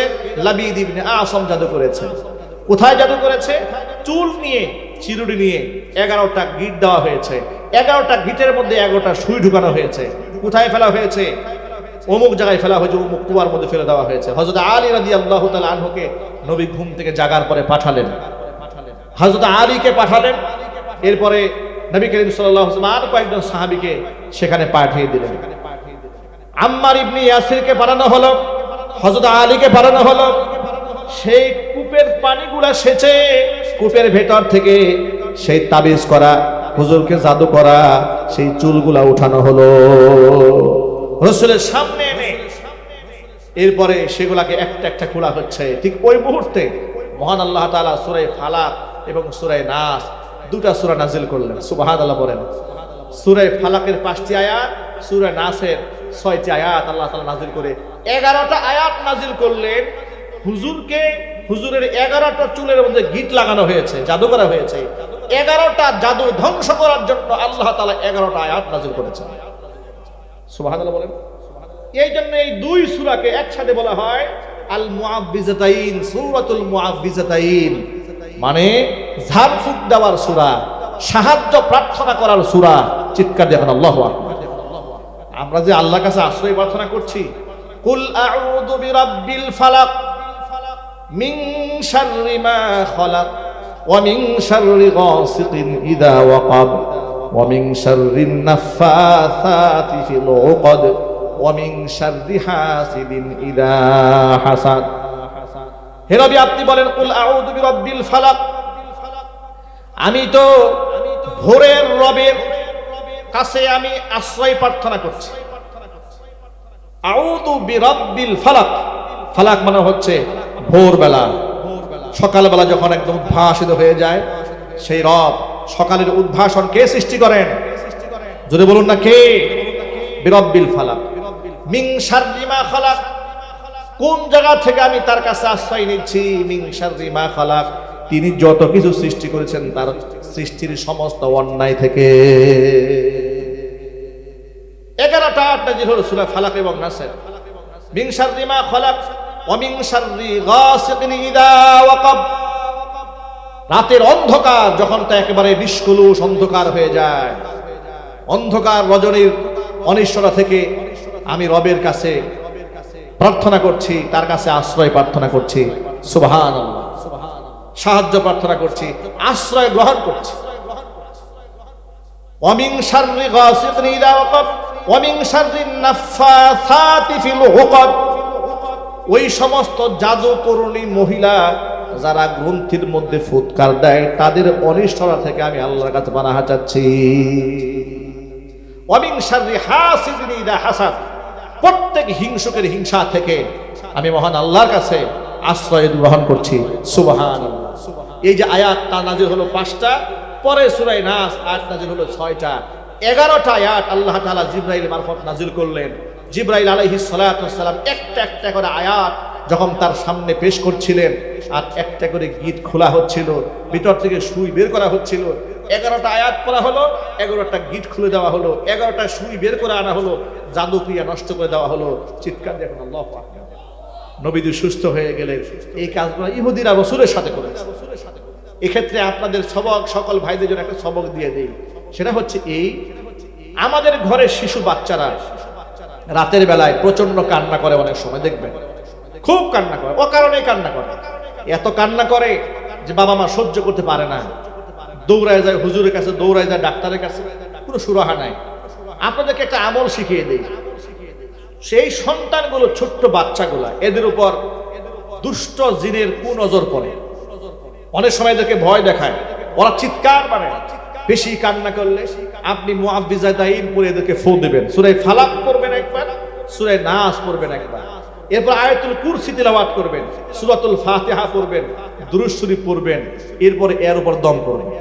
নবী করিম সাল্লাল্লাহু আলাইহি সাল্লাম সূরাতুল মুআব্বিজাতাইন অর্থাৎ সূরা ফালাক নাস নাযিল হওয়ার পরে রাতের বেলা যখন ঘুমাতে যেতেন, সব সময় ঘুমাতে যাওয়ার আগে তিনি সূরাতুল ইখলাস তিলাওয়াত করতেন, সূরা ফালাক পড়তেন, সূরা নাস পড়তেন, পরে নিজের হাতে দম করতেন। নিজের হাতে দম করে নিজেই নিজেকে ঝাড়তেন। ঠিক এইভাবে নিজের সারা শরীরকে ঝাড়তেন, যতদূর পর্যন্ত রাসূলের হাত যায় নিজেই নিজেকে ঝাড়ফুঁক করতেন। সুবহানাল্লাহ বলেন। আচ্ছা, আল্লাহর নবী তো আল্লাহর রহমতে চলেন, আল্লাহর ইশারায় চলেন, আল্লাহর ইশারা বাহিরে চলেন না। তিনিও এতটা সতর্কতা অবলম্বন করে চলেছেন। আর আজকে দেখুন আল্লাহ তাআলার কত দয়া আমাদের উপরে, কত নাফরমানি, ওযু নাই, নামাজ নাই, রোজা নাই, পবিত্রতা নাই, গোসল নাই, শুয়ে আছে। আছে না নাই? কথা বলেন। ঘরের মধ্যে শুয়ে আছে। জিন ভূতে যে আশ্রয় আমাদেরকে মারে নাই, এটা আমাদের 14 বছর কপা। ঠিক কিনা বলেন? আমাদের মধ্যে খবিশ শ্রেণীর মানুষ, ঘরের মধ্যে পবিত্রতা নাই, ওযু নাই, গোসল নাই, সূরা কোরআনের তেলাওয়াত নাই। আমাদের সন্তানদেরকে যে শয়তানে গলা টিপে হত্যা করে নাই, এই তো শুকরিয়া আদায় করা উচিত। আল্লাহ পাকের কাছে আমরা সাহায্য প্রার্থনা করছি, আল্লাহ যেন আমাদেরকে ক্ষমা করে দেন। জোরে বলেন আমিন। উদাহরণটা কেন পেশ করলাম? ইহুদিরা হচ্ছে সেই নিকৃষ্ট নবীজির দুশমন যারা রাসূলকে জাদু করে কষ্ট দিয়েছে। মদিনাতুল মুনাওয়ারায় গিরিপথ দিয়ে হেরে যাওয়ার সময় পাহাড়ের উপর থেকে পাথর ফেলে নবীজিকে হত্যা করার চেষ্টা করেছে, ওরাও ছিল ইহুদি। বিষ মিশিয়ে খাবারের সাথে হুজুরকে হত্যা করতে চেয়েছিল, এরাও ছিল ইহুদি। এমনকি তাম দুনিয়ার মধ্যে অসংখ্য নবীদেরকে হত্যা করেছে ইহুদিরা। এই জন্য আল্লাহ তাআলা ওদেরকে মালউন বানিয়েছেন, অভিশপ্ত জাতি বানিয়েছেন। এই যে সূরা ফাতিহার মধ্যে আমরা পড়ি, ইহদিনাস সিরাতাল মুস্তাকিম সিরাতাল্লাযীনা আন'আমতা আলাইহিম গায়রিল মাগদুবি আলাইহিম ওয়ালাদ-দাল্লিন।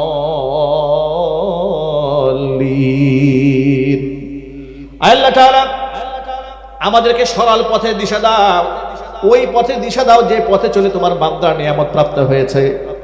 গায়রিল মাগদুবি আলাইহিম ওয়ালাদ-দাল্লিন, ওই পথে আমাদের পরিচালিত করো না যে পথে চলার কারণে তোমার কিছু বান্দারা বিভ্রান্ত হয়েছে, মানে খ্রিস্টানেরা।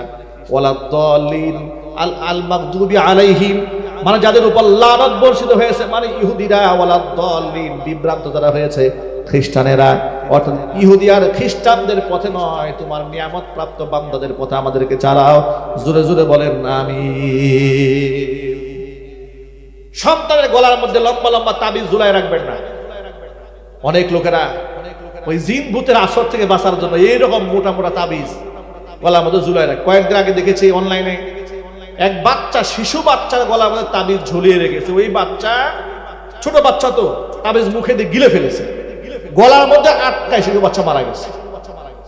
এইরকম বেআকল হওয়া যাবে না, এত উদাসীন হওয়া যাবে না। ইমামদার দিকে সচেতন হতে হবে, চলতে হবে সেই পথে যে পথ আল্লাহ দেখিয়েছেন, যে পথ আল্লাহ রসুল দেখিয়েছেন। ছোট বাচ্চাদেরকে সবসময় দোয়া পড়ে সূরাতুল ফাতিহা পড়ে ফুৎকার দেবেন, আয়াতুল কুরসি পড়বেন, সূরা ফালাক পড়বেন, সূরা নাস পড়বেন, সূরা বাকারার শেষ 3টা আয়াত কারিমা নিয়মিত ঘরে ঘরে তিলাওয়াত করবেন। সূরা বাকারার শেষ আয়াত নিয়মিত ঘরের মধ্যে যদি আমল থাকে, আল্লাহর কসম করে বলি আপনার ঘরের মধ্যে কোনো প্রকারের বদ জিনের আসর হবে না। শয়তানের ওয়াসওয়াসা থেকে আপনি নিরাপদ থাকবেন, আপনার ফ্যামিলি নিরাপদ থাকবে।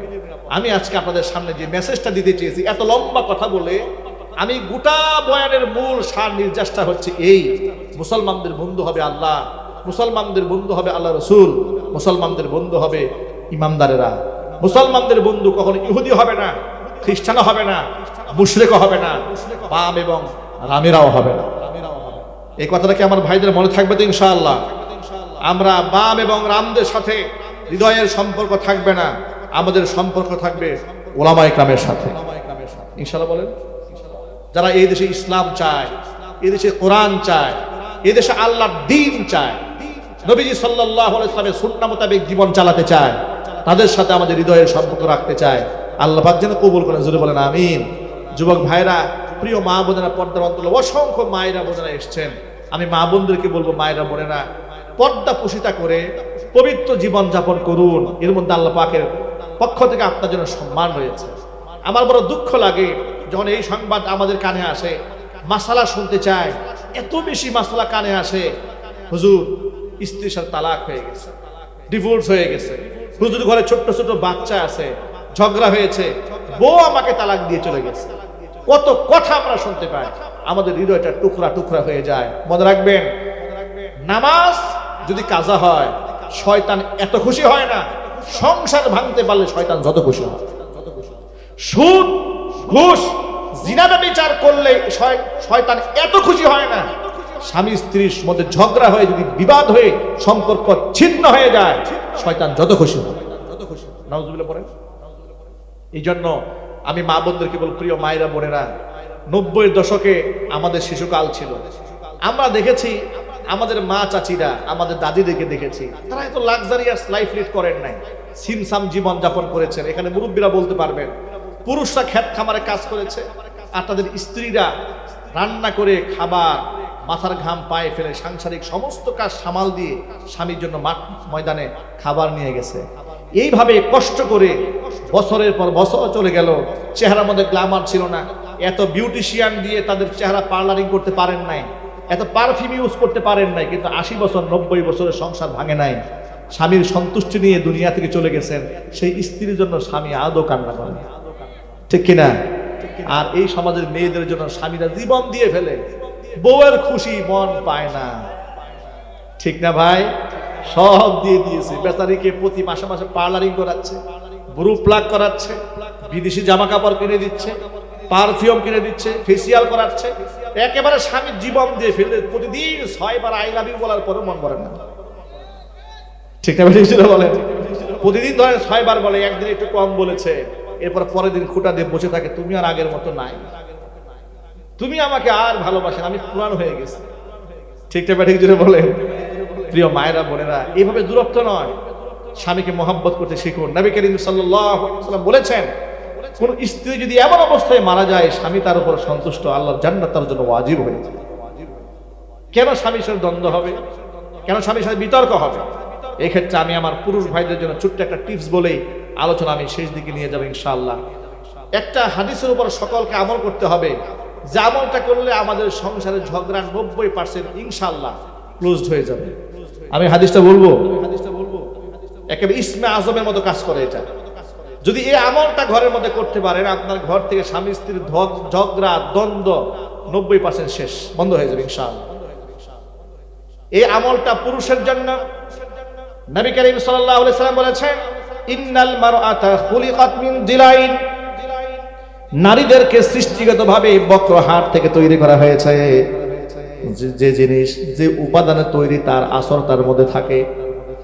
বক্র হাড়ের তৈরি নারীদের মধ্যে সামান্য আচরণগত বক্রতা থাকতেই পারে।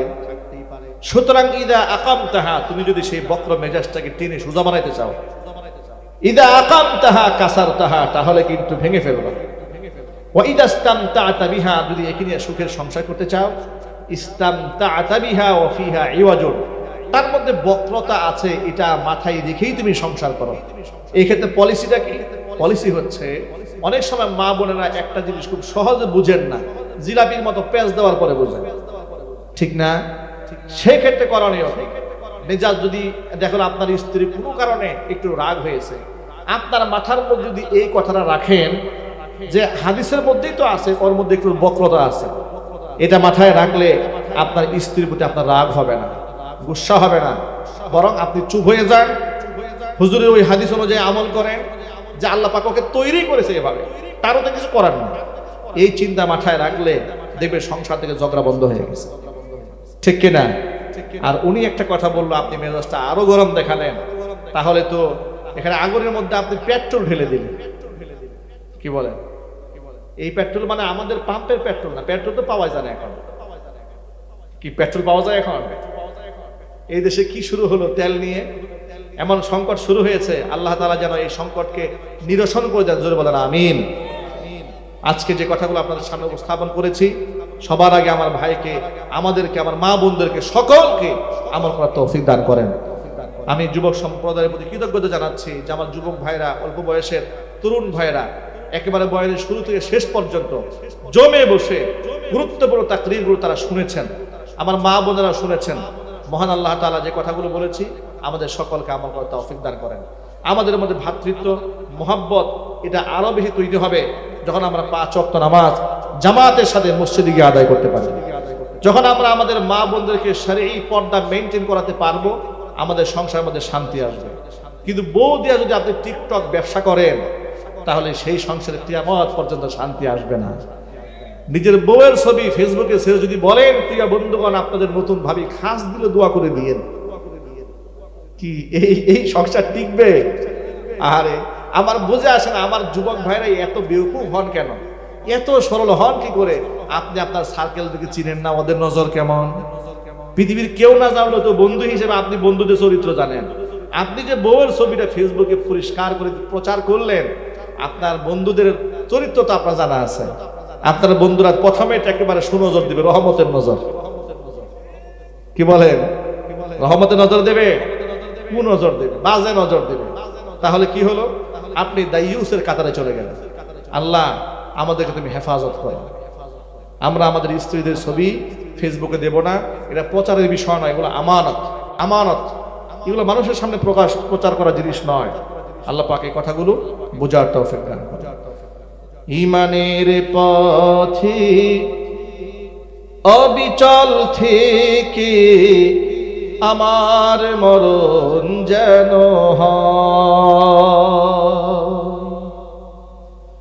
ঈমানের পথে অবিচল থেকে বলে বলুন আমিন। ইস্তিগফার পড়ুন, আস্তাগফিরুল্লাহ রাব্বি মিন কুল্লি যামবি ওয়া আতুবু ইলাইহি ওয়া লা হাওলা ওয়া লা।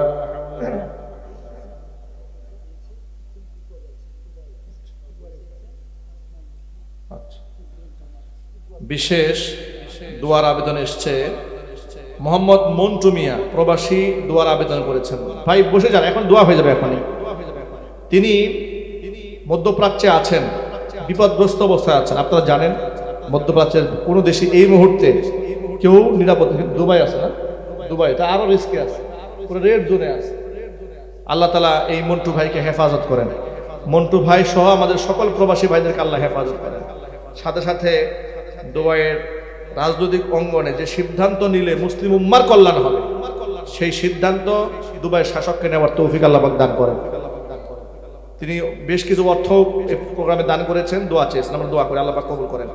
আসমাউল হোসনা ব্রেন টিউমার হয়েছে, তিনিও এখানে অনুদান দিয়েছেন, আমরা দোয়া করি আল্লাহ পাক তাকে পরিপূর্ণ শেফা দান করেন, সকলে বলেন আমিন।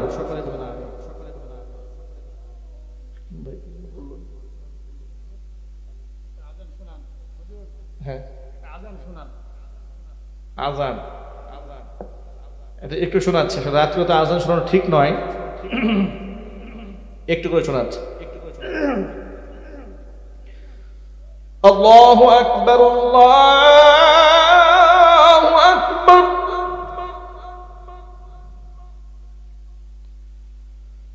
আল্লাহু আকবার,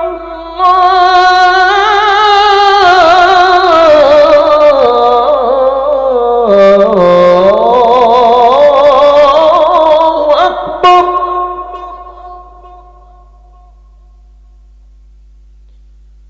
أشهد أن لا إله إلا الله،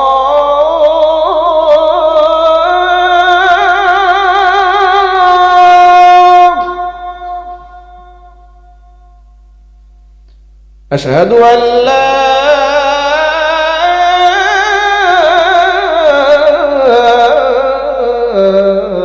إله إلا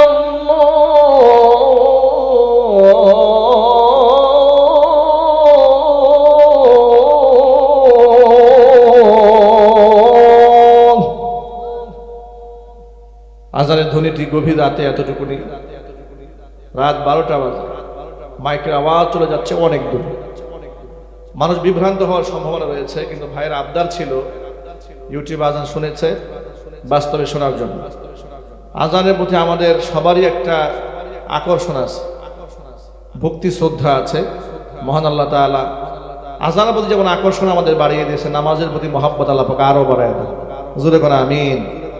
اللهم صل على محمد وعلى ال محمد كما صليت على ابراهيم وعلى ال ابراهيم انك حميد مجيد اللهم بارك على محمد وعلى ال محمد كما باركت على ابراهيم وعلى ال ابراهيم انك حميد مجيد